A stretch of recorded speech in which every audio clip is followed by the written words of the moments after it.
This is Eating Crow with Pete Durand.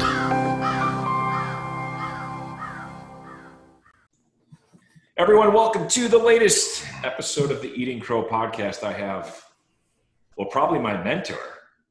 You've been called a mentor before, Josh? No, that's actually a first. My podcast. I'm an apprentice in the podcast world from Josh Peach. So Josh and I go back years, and I've met more good friends through my wife. That's awkward to say, though, isn't it, Josh? Sometimes I would make it awkward. You probably get that a lot, though, don't you? Yeah, once or twice. So Josh was the first guy that I reached out to, and I decided to do the podcast. He had jumped into this world earlier in the year and has been successful at it.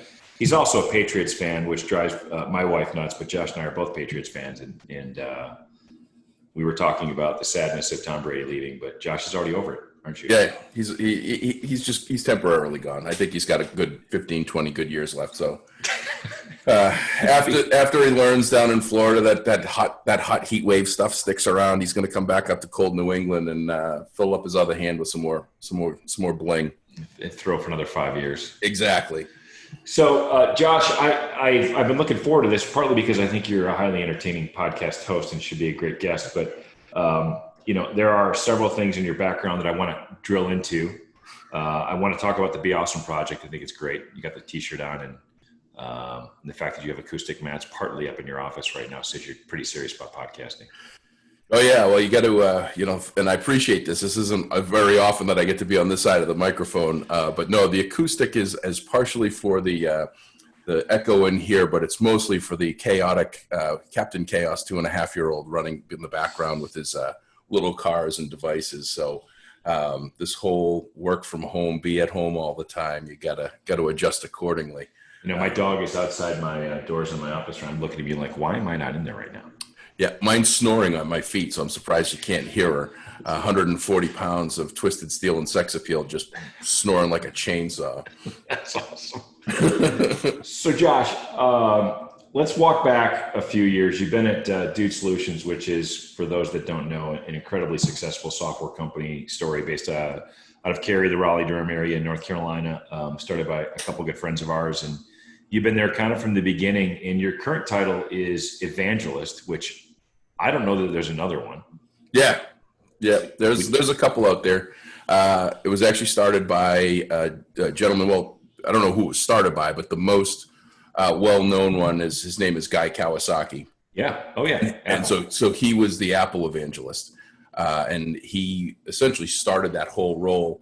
And there's a number of companies that have had evangelists or have evangelist roles in their companies. Zappos had one for a period of time, but mine's kind of unique where, Guy Kawasaki had a pretty set role. What he was trying to do was, while they were rolling out the new product, they were trying to keep the people that were the flagship Mac 2E or whatever it was in 1984. They were trying to keep those people happy while they're developing the new technology and the new rollout of products. So he was more internal evangelizing.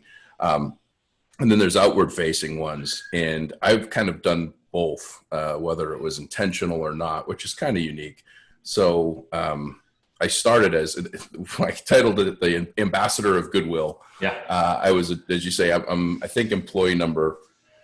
I was one of the first employees. I'm like third or fourth most tenured now with about 450 employees. But I was in the first group of 20 or 25 folks that came on board.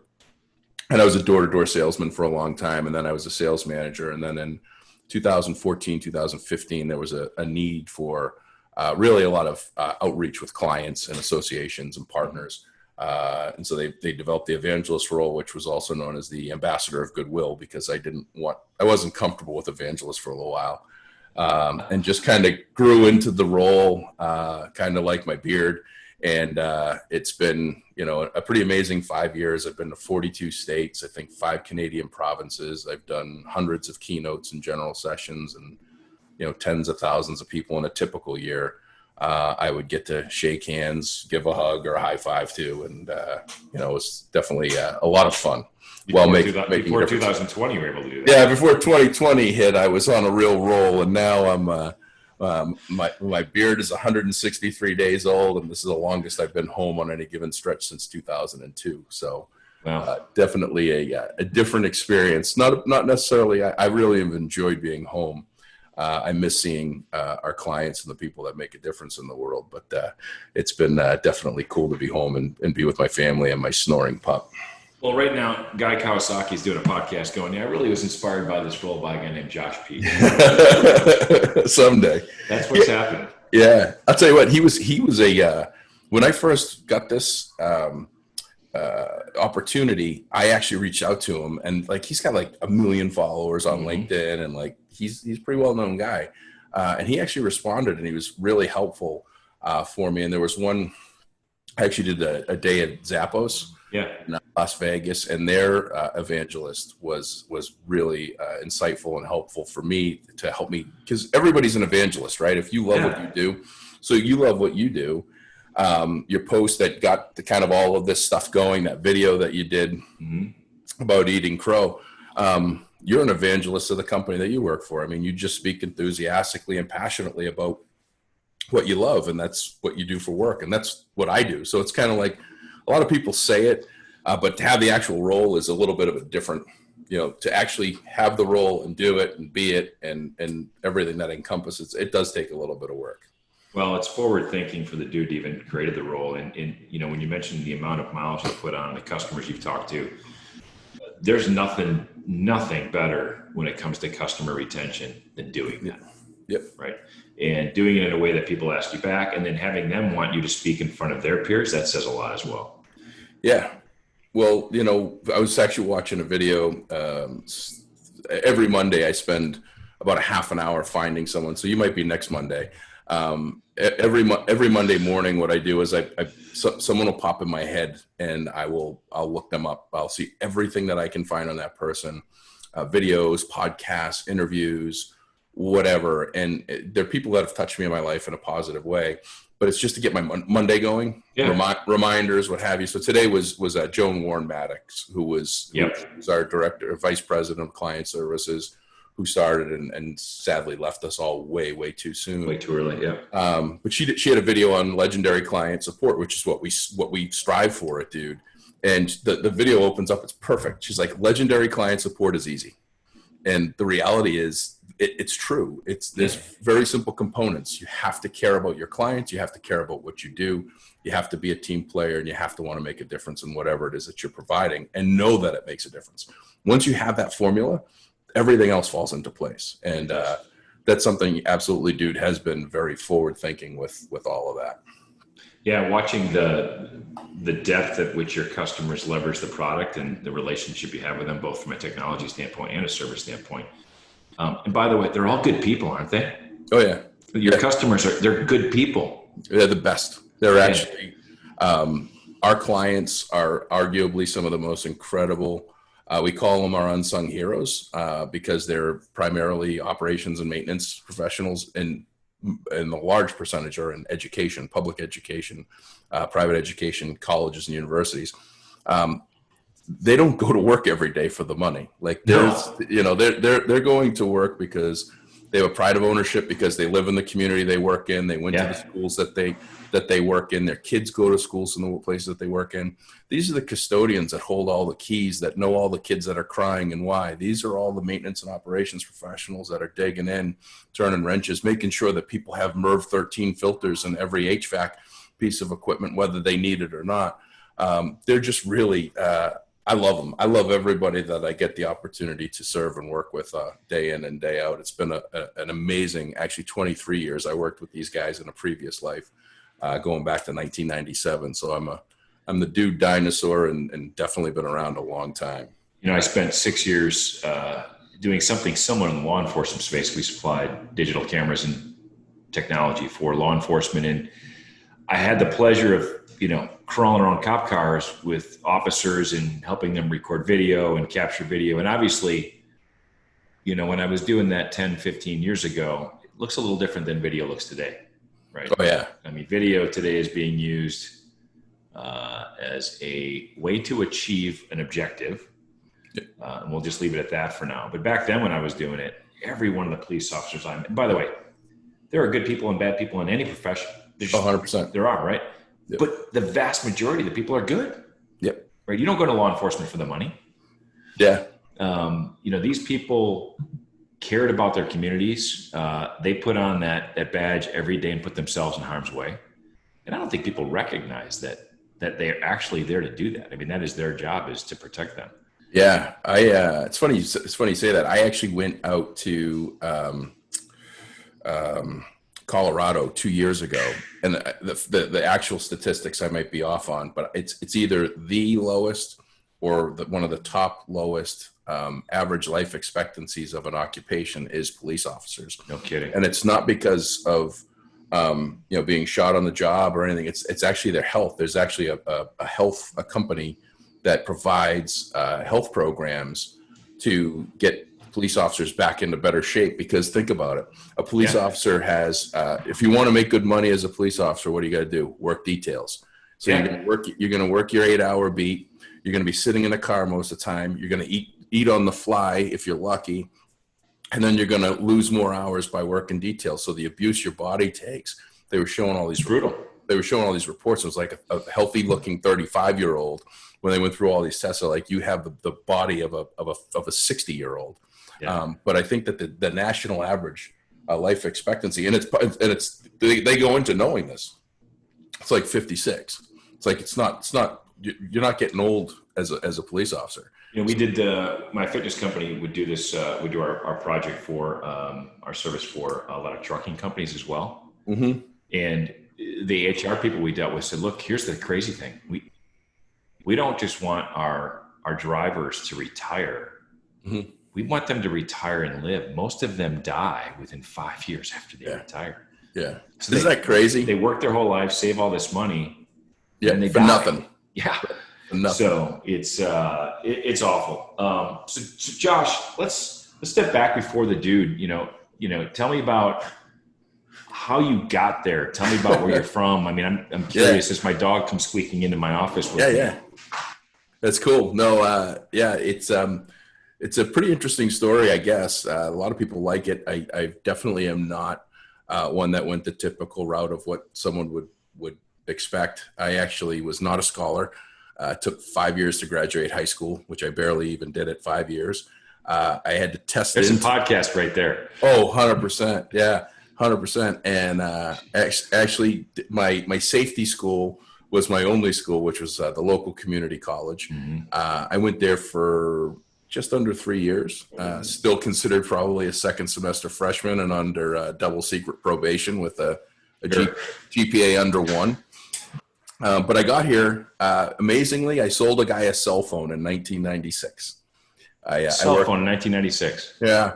My success in my life and career all came from one transaction in 1996 when I was 22 years old. I was working for a startup cell phone company. The guy that owned it, I told the story last week and people were like, phone book. But my first day, the guy that owned it walks over with a yellow page, just drops it on my desk. And he says, you can start at the front and work your way back. Start in the back, work your way front, whichever one motivates you more, but call through every one of those and sell as many people phones as you can.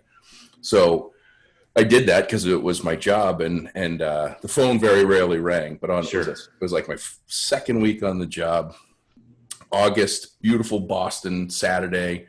Was going to go down, see my friends down the Cape, go to the beach, hang out, and phone rings Saturday morning. I'm in the office. We close at 3, and this guy says, hey, I'm coming in. I want to buy a phone. And I'm like, bang, easy sale, $8, come my way, because that was like my average commission, I think.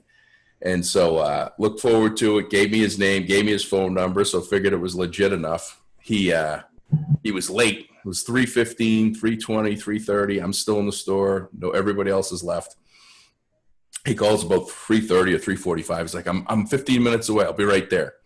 And I was like, all right, no problem. Just I'm here, but in my head, I'm like, this is crazy. Cause I just want to get out of here and go hang out with my friends. And so he shows up, I go through the whole process. I sell him the phone. He says, how much are you going to make? And I'm like, I think my commission on this deal, cause I just basically talked myself out of giving you everything, about $8.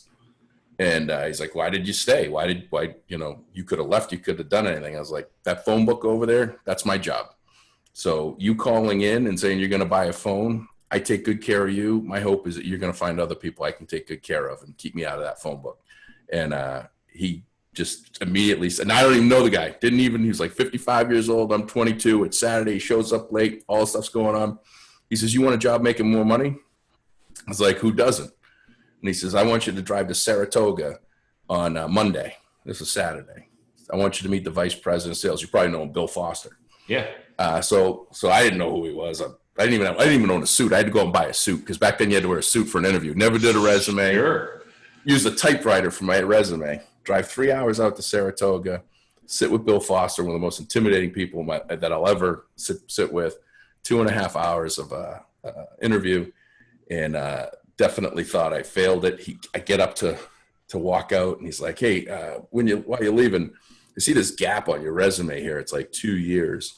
Were you just out partying and having a good time, or like what's this missing piece here?" And I was like, "Oh, well, I didn't think it was that important. But when I was 18, I had a little property management side hustle." For the ladies, I called myself an environmental engineer, but in reality, I was just a glorified toilet cleaner. And he's like, do you have any idea what we do? Because back then it was dial-up internet. I just knew the company's name was ACT. I didn't know what the heck it was. Sure. I was like, yeah, I looked at it briefly. He goes, you do realize that we're a work order software company that actually provides and justifies the jobs that you have. And I'm like, that's great, because I just lost my contract last year, as you can see on that gap, and just had a laugh. Drove home, and the fax machine went off, and there was a job offer. And I went to work for ACT, Kent and those guys for about a year. It was awesome. I had a 0 expected sales number quota for the first year. And I sold Williams College in my first 90 days. And so they were like, oh, okay. This guy can sell. You can sell. Yeah. And so then they went through a bunch of stuff. I ended up, we could say getting laid off. I got fired. I think you either get hired or fired. I don't think there's any in between. Yeah. But I got let go about a year later, and bounced around, did a couple things, started a spring water delivery business, sold that, and literally it was 2004. My beard was looking like this. I had a little time off, and these guys, the guy that I sold the phone to, started working at Dude. He was the first salesperson. He brought me back in. And that's the abbreviated long version of how I got here. The fact that you got your offer in a fax machine says it all. Oh, it was amazing. I drove 3 hours home, and I'm like, there's no way I got this job. I'm such an idiot. 2.5 hours. And the one question that could have got me the job was on my way out. And you hear it, and it used to be the roll. So it'll be like, woo, and then roll out. And, the contract came out, it was all curled. I still have it. It's hysterical. Oh, yeah. Oh, yeah. Yeah. So, but yeah, it's been an amazing journey. To date, that's the only resume I've ever actually produced. I wouldn't know, how to write one if I had to. Hopefully I don't ever have to. But yeah. Well, that kind of longevity is unusual. Yeah. But the people you're working with and the people you worked with at the Dude are a pretty rare bunch of folks.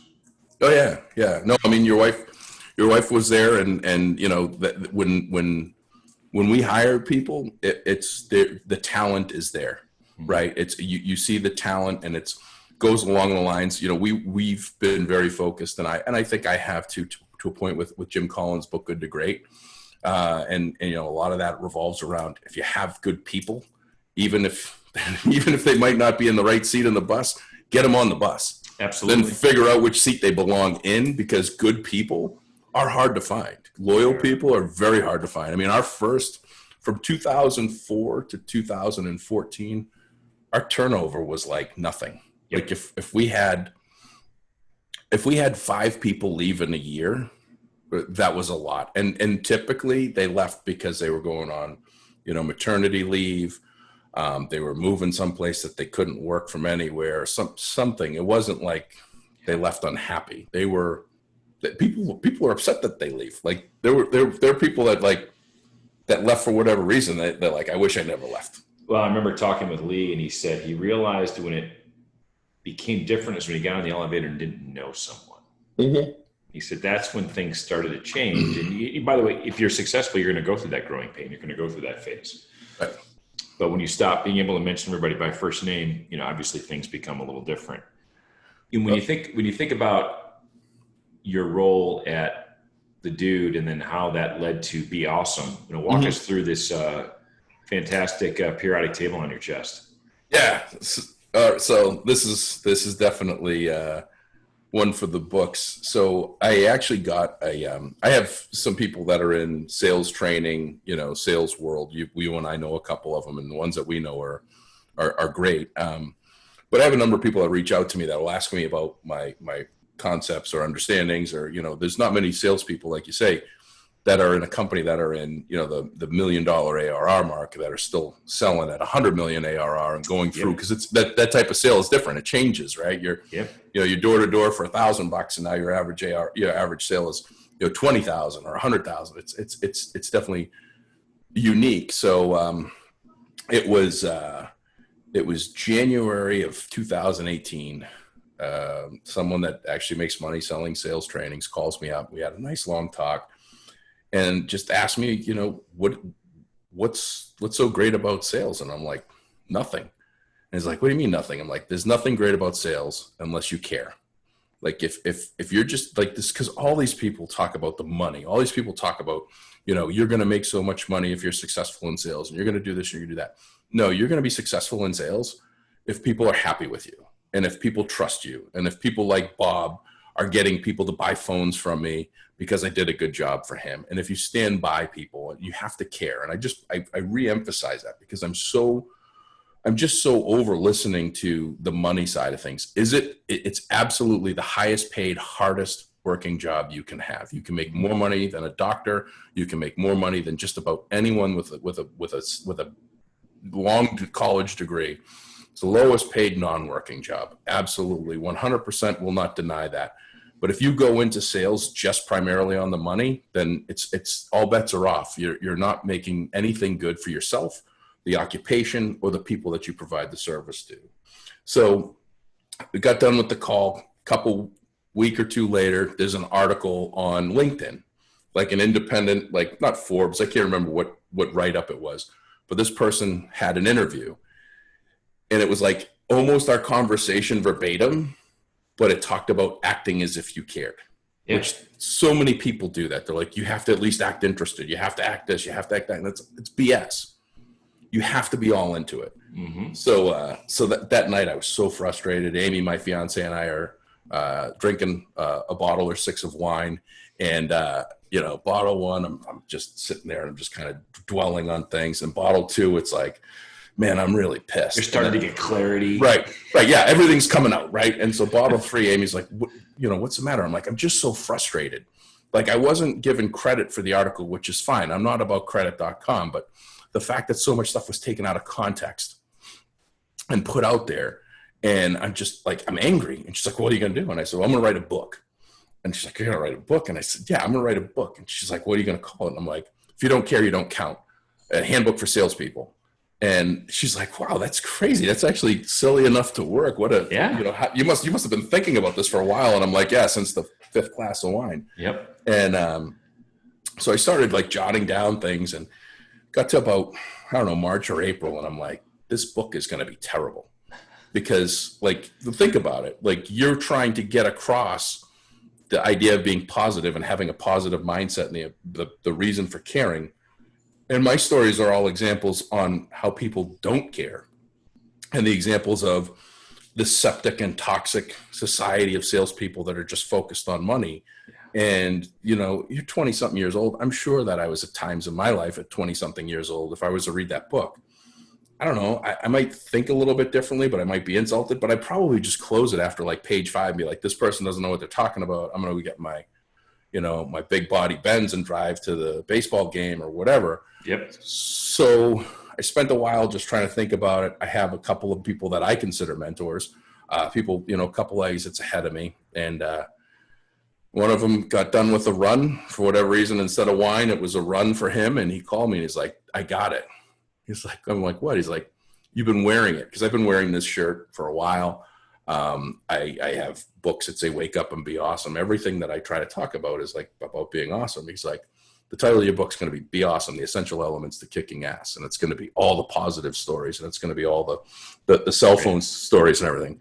And so I didn't spend 10 minutes, didn't even think about it. No business, no business modeling or anything else. Went on LegalZoom, spent $600, developed an LLC, got everything moving, and was set to write a book to help. And it helps your speaking. You do public speaking. So Yep. if you write a book, your public speaking fees automatically go up, your notoriety, everything. Yep. So you're able to do more. And so we started going down that path, and same guy calls me a couple weeks later. He's like, you got to get your brand out there. You got to do a podcast. I was like, fantastic, great idea. What do you do with podcasts? So I had to find a podcast mentor. Brian Ondrako was my guy. And my town's library actually did a training that you could go do on Saturday morning. So I would go and learn how to do podcasts and run Audacity and all this other stuff. And so I did a podcast under my peach tree. My last name's Peach, with Steve the Rooster, who's a jerk. And it was okay. And I did the second one by myself, and it was okay. And then I was like, light bulb, I got to do what you're doing, which is just sit back, relax, say a couple things, and let all the great people that you have in your life take over. Absolutely. And so my third episode, I was going to Alaska. I was going to Fairbanks, Alaska. My brain's a very confusing place most of the time, but every once in a while something clicks. And I was like, I remember reading North Pole, Alaska's got a guy named Santa Claus. And so I tracked him down. I looked him up. He's city councilor. He's like one of my best friends now. His name is legitimately Santa Claus. He had changed his name. He's a Christian monk. He's chosen a life of minimalism, just like this awesome guy.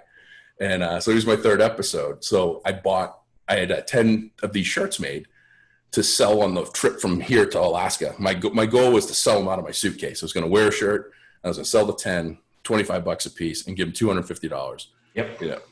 Bootstrap company, wanted to make this thing work, but I also had a newborn at home. So that was my genius mindset. I'll spend 100 and change for 10 shirts. I'll sell them for $25. I'll eat the shirt costs and give $250 everybody. Sure. And so I went into a Subway on my way, and this kid's just like working behind, he's making a sandwich, and he's like, Dad, I love your shirt. And I'm like, sold. So I go out to the car. I knew what size he was. I come in, I'm like, you're a large. I'm like, yeah. I hit him the shirt, tell him it's $25. And I looked at his face, and I'm like, you know what, just keep it. And so I gave the shirt. There's 10 red shirts, by the way. There's only 10. There's 12 in existence. 2 that I have that I wear. Santa's got one, and then the others. A Subway worker and whatever. Yeah. The assistant fire chief for North Pole, Alaska's fire department, because he gave me a tour, and I got a couple of their T-shirts, and it was like a swap. Sure. Long story short, I go in the podcast. I haven't sold any shirts. I got I think 5 or 6 of them left. And I got nothing to give Santa Claus in North Pole. So we're doing the podcast, and I'm like, I tell you what, I'm going to start selling these shirts. I don't know how many I'll sell, but everything Santa Claus does is to advocate for foster and homeless kids. Mm-hmm. There's 3 million of them in the United States today. I can't remember. I remember the statistic. It's something like there's an 82% chance that there's a homeless or foster child in every classroom in the United States today, at least one. So Santa did all this stuff for me. So I start selling these shirts, represent the 3 million. I'll give $3 of every shirt forever to a homeless or foster program. So we started going down the path of selling T-shirts, no book writing, doing a podcast, selling T-shirts. And the first round we did was for Fairbanks Youth Advocates. I think we gave them almost $3,000 nice. Over the course of four months trying to sell it. So we've done that. Still working on the book, trying to chip away at it, but it's just been kind of crazy. The beauty of everything that's happening right now is I was way too busy with public speaking.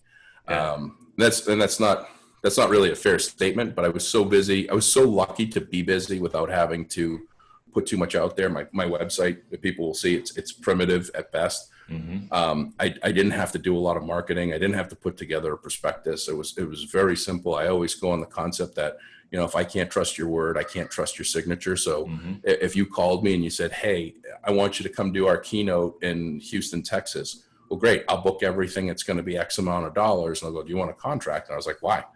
It's pretty simple. I trust that you're going to pay me. And if you don't, by the time I get there, I guess I can turn around. I can eat that flight cost. So yeah.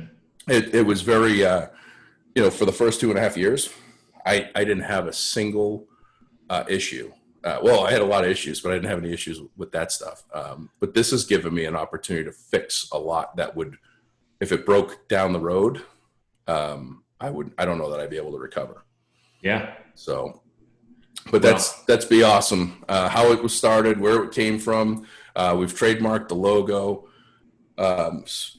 Selling shirts. Sold face coverings for a while, but primarily shirts. And we got a couple of special edition ones, and we've helped a number of organizations and many people with it. So, all thanks to Santa Claus. That is a fantastic story. I mean, you've met Santa Claus.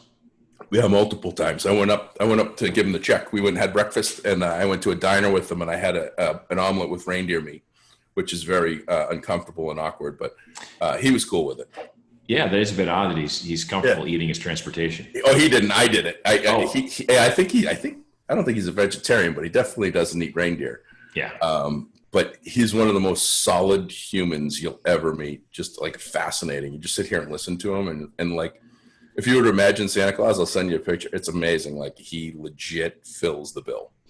We were flying in from, I think from the Midwest we left and we were at the RDU airport, and there was a gentleman who the airport had hired to walk around as Santa Claus.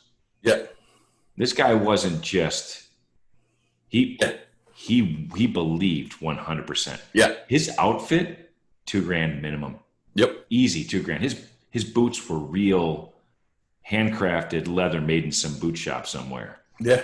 And he had 4 outfits. He said he'd wear them, one each day. And when we flew back in, he was there again. I mean, it was legitimately impressive. Yeah. So, that's his Super Bowl. Yeah. You grow that beard all year. Just had that 1 month of Thanksgiving to December 25th, because December 26th, you got to disappear again. Putting that outfit on, he was fired up. Oh, yeah. So, Josh, I'll ping one at you. When you think about the principle of the podcast, which is eating crow, and it got started because we dropped a customer and had to eat some crow to get him back. But I think in all walks of life, there are times where we think we got it figured out, and then we don't. You mentioned your B plan, your safety school. Yeah.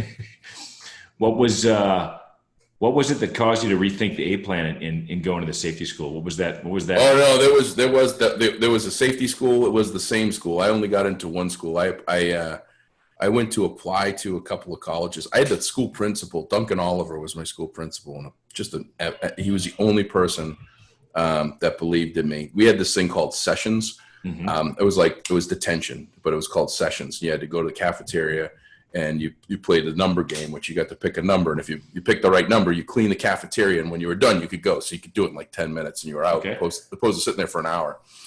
So in my first 2 months of high school, it was 10th, 11th, and 12th was our high school, because of the way the student buildup was in the buildings.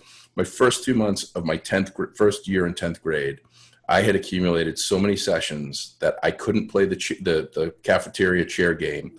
I was going to have to be in there the entire year. I had hundreds accumulated. Like, there was no special treatment. There was no anything. I was just kind of, And I had a lot of challenges, and very few people that believed in me outside of my family. And he was one. And he literally told me, he's like, you know what? We could do a bunch of things, but what I'm going to do is I'm going to have you come to my office every single day after school.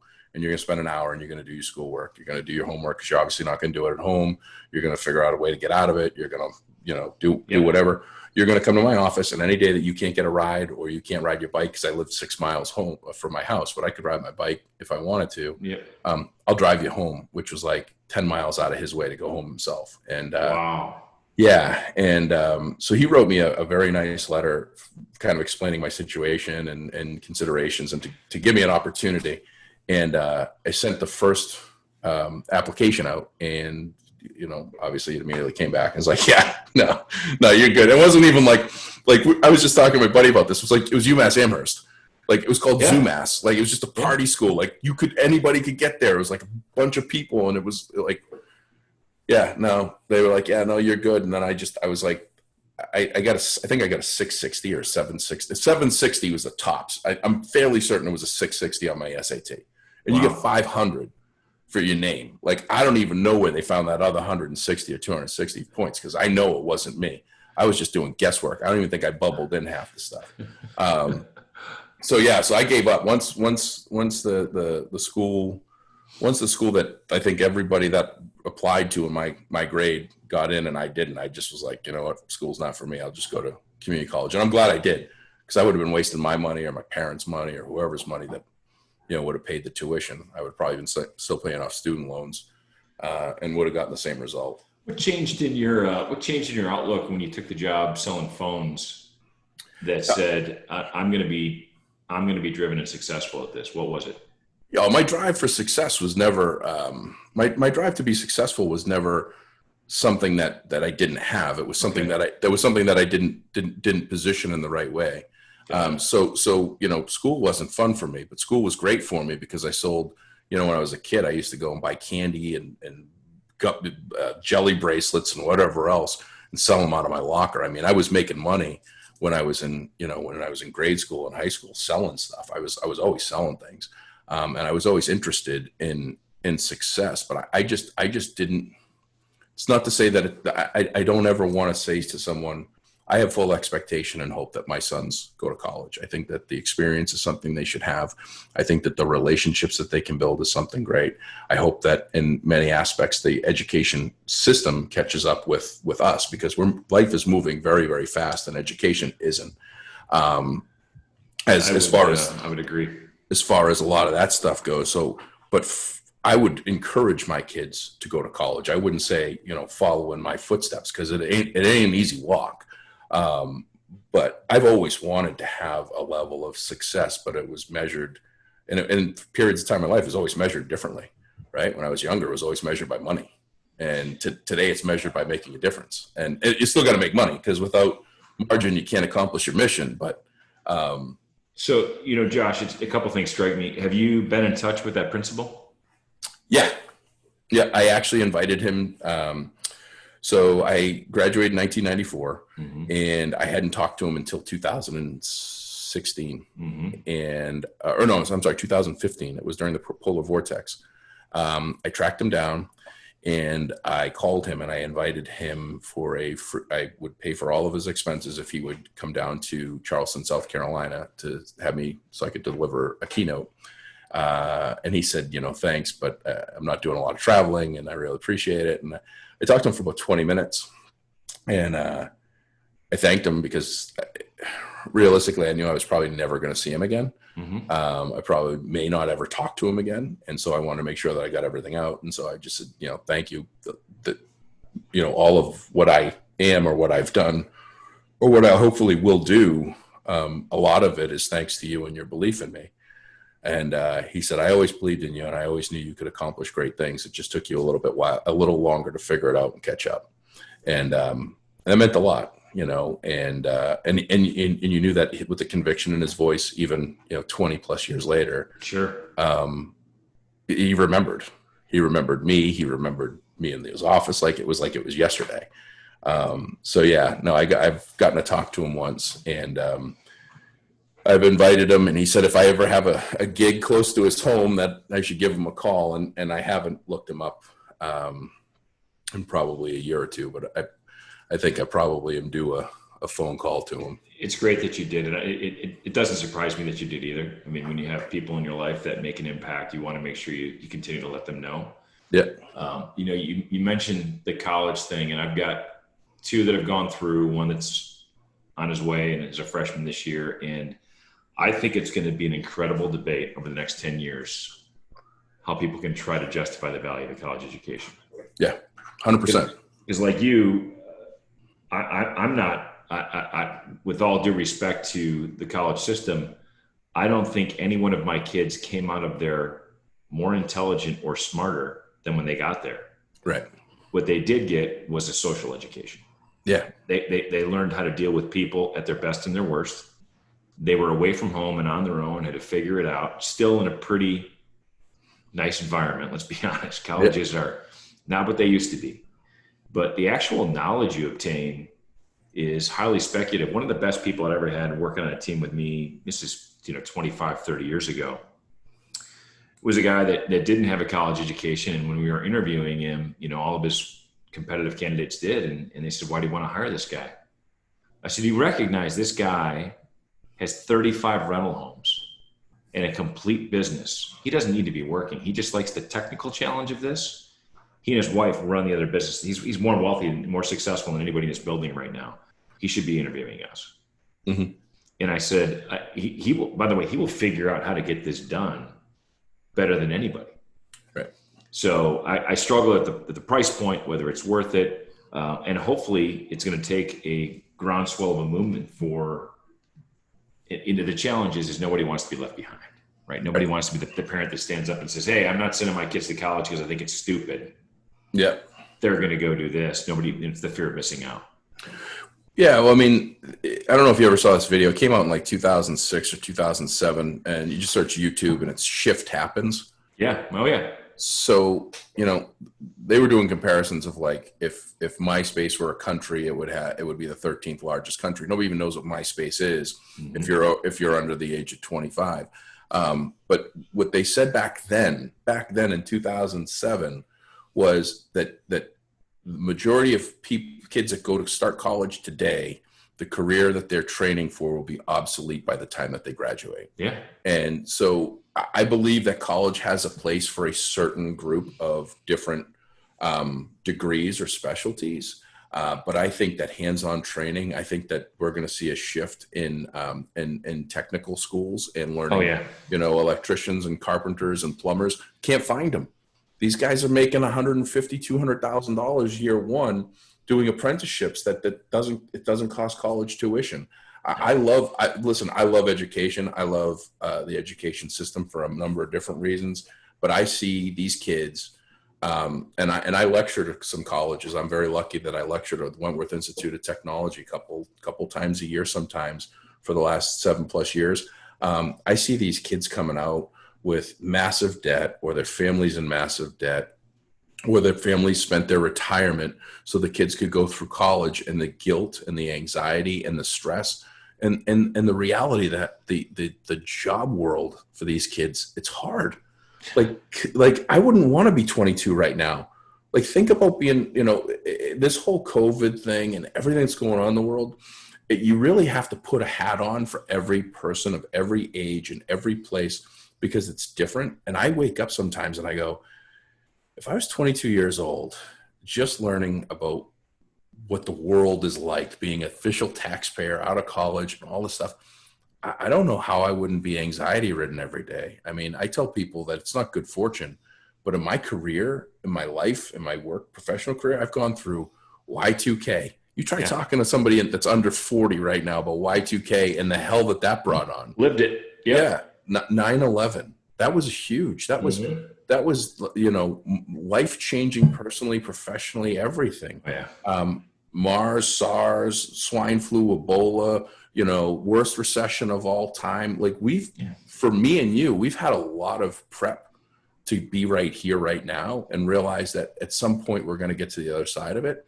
These kids getting out of college that had to do remote learning for the last half of their senior year, and now they have to go out in the workforce, and they're like, this is great. You got to work from home. Now I'm going to be antisocial, whatever. I mean, it's a lot.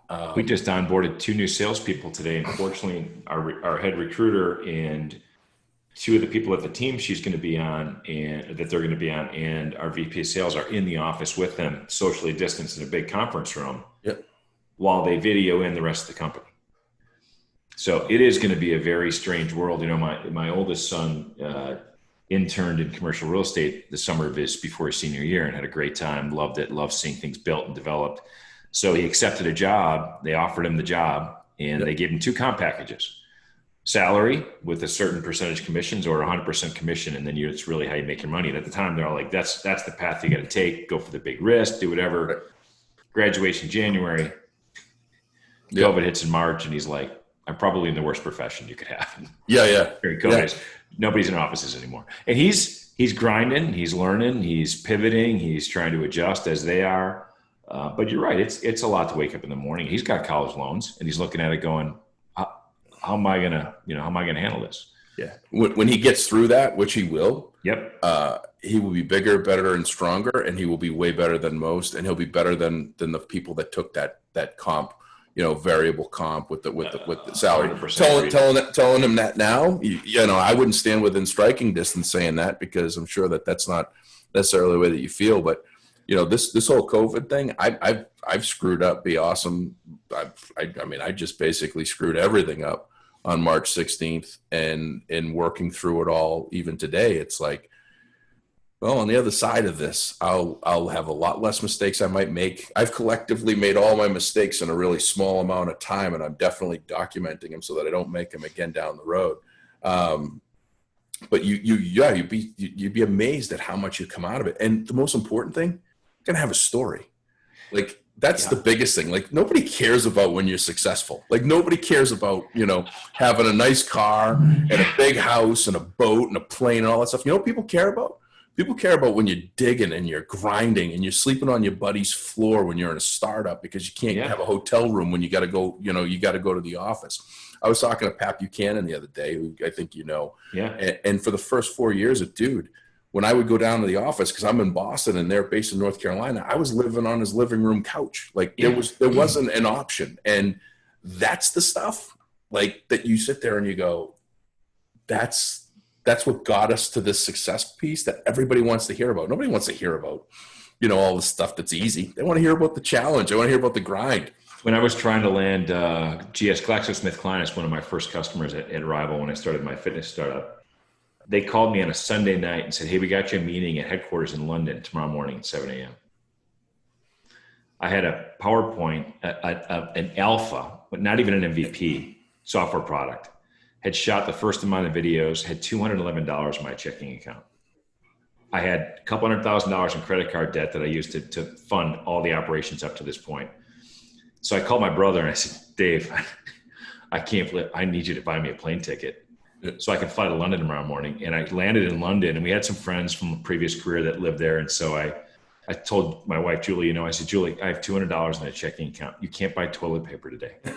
I got to take it out in pounds. Get a cab over to, wherever it is. And then I got a cab back over to GSK and had to wait 6 hours for my meeting at 4:00. I sat in the lobby for 6 hours at their headquarters with a bottle of water and nothing else.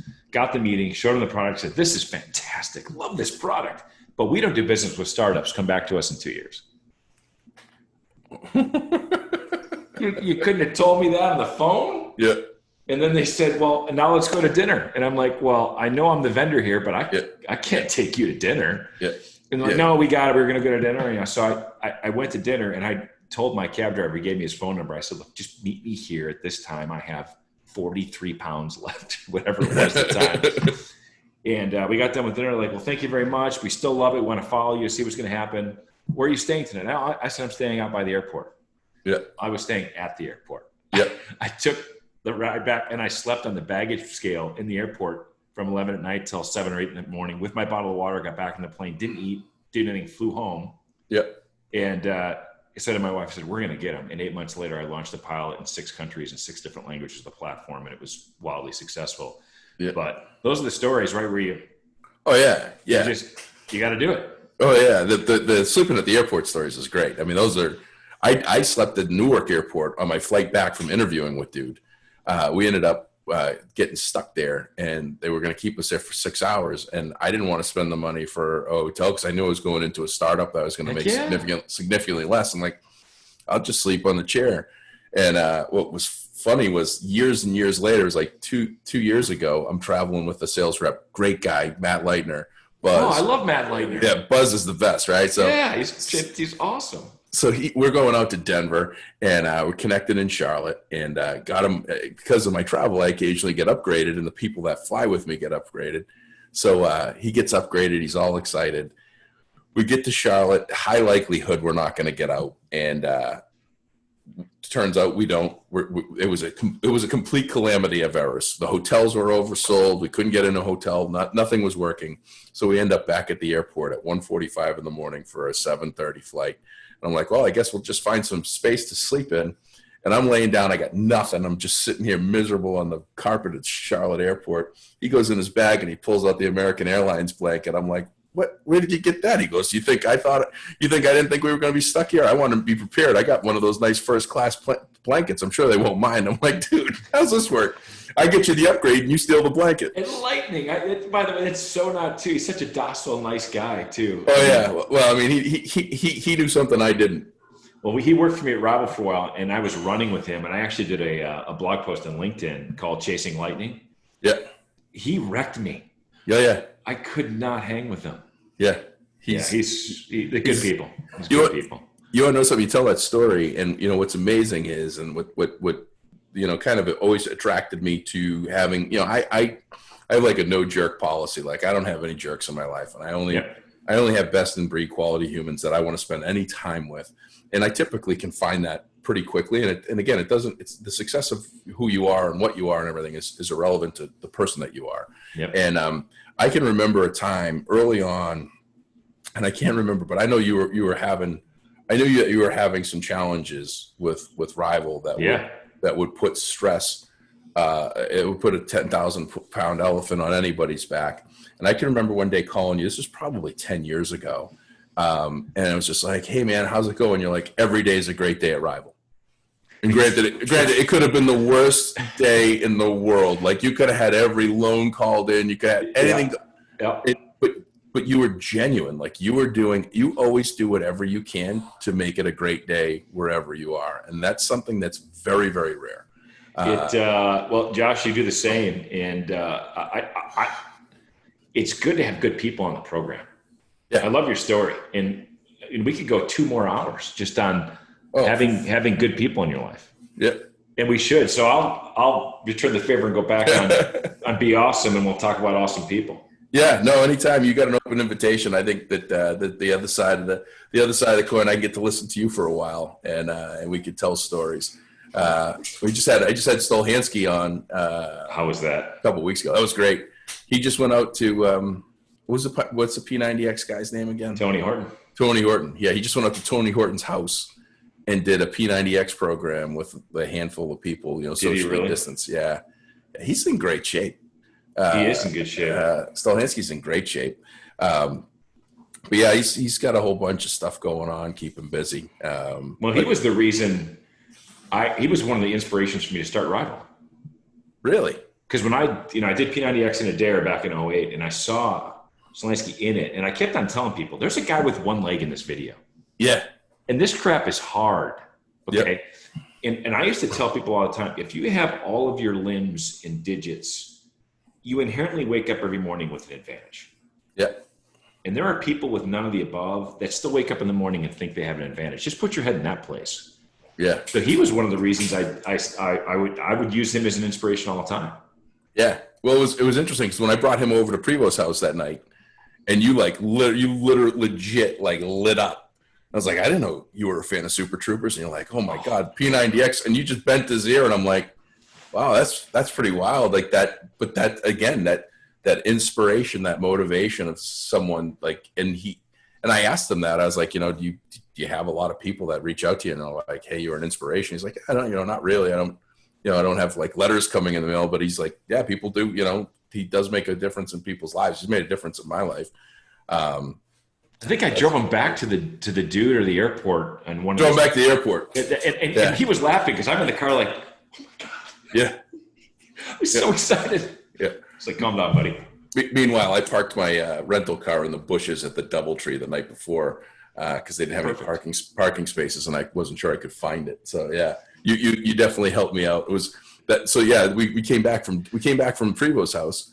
And literally, there wasn't a parking spot to be found, and there was just like this tree over the curb. There was this tree that I could park under and kind of quietly hide. And so the next morning we get in the car, and he's like, "Yeah, I'm actually going to get a ride to the airport. Hope you don't mind." I was like, "Was it something I drove into?" It's like, "Come on, man." But yeah, no, that was a good time. Safety first. Absolutely. Well, Josh, it's been a pleasure. I look forward to having you on the show again and joining you for a Be Awesome podcast and reconnecting. It's been great. Much success. I love what you're doing. I can't wait to hear the episodes. It's one of the best topic titles and descriptions.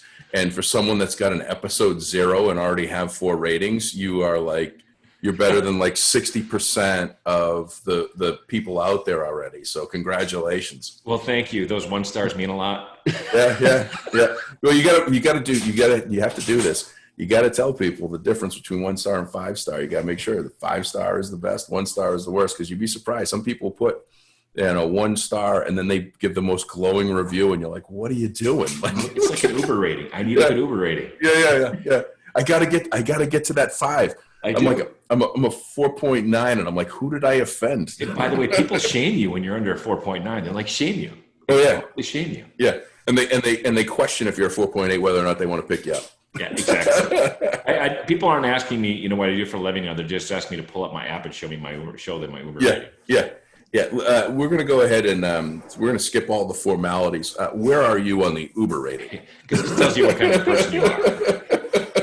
Josh, have a great night. Thanks again, and I'm looking forward to reconnecting. You too, my friend. Thank you. Take care. Bye. Thanks for checking out Eating Crow here on YouTube. Drop a like and subscribe so you never miss a video.